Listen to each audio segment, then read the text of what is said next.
So maybe tomorrow night we'll join one of the debates now in progress on cable news. We'll defend our centuries-old Bill of Rights against the growing mob in Washington. We'll be happy to do that, by the way. We've done it before. We'll do it again.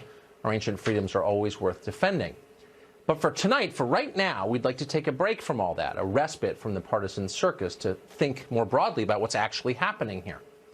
Nobody really believes this is about Donald Trump or assault weapons. If only it were that simple. Our problems are far deeper than that. So what's the real diagnosis? James Howard Kunstler, one of our wisest cultural observers, summed it up this way, quote, "This is exactly what you get in a culture where anything goes and nothing matters. Extract all the meaning and purpose from being here on Earth and erase as many boundaries as you can from custom and behavior, and watch what happens, especially among young men." Kunstler's right. Young men are the problem. Many of our boys are living in what Kunstler describes as an abyss of missing social relations. No communities, no fathers, no mentors, no initiations into personal responsibility, no daily organizing principles, no instruction in useful trade, no productive activities, no opportunities for love and affection, and no way out, end quote. So that's the real problem, and every one of us knows it. Our leaders are too cowardly to say so, but the signs are everywhere. Mass shootings are just the final manifestation of the problem. Suicide rates for young Americans are the highest ever measured.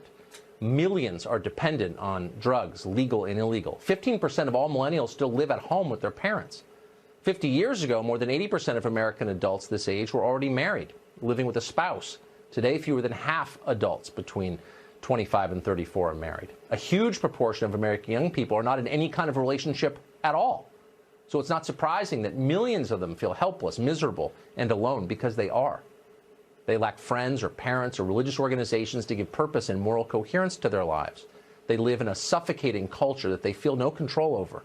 Local identity and local institutions are the weakest they have ever been in this country. Most people think our democracy is fake, because in some ways it is.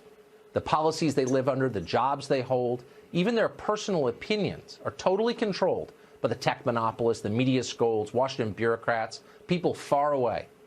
America is supposed to be a free country, but millions of young people look around and they feel like they're trapped in a stagnant dystopia. In an environment like this, a few people will lash out in violence. Millions of others will simply fade away from suicide or overdose or diabetes. The real crisis, the one that produced these horrifying scenes on television over the weekend, is that. It's a long-term crisis. It's been unfolding for decades. Washington is happy to pretend it's not happening at all. But it is happening, and you can't ignore it forever.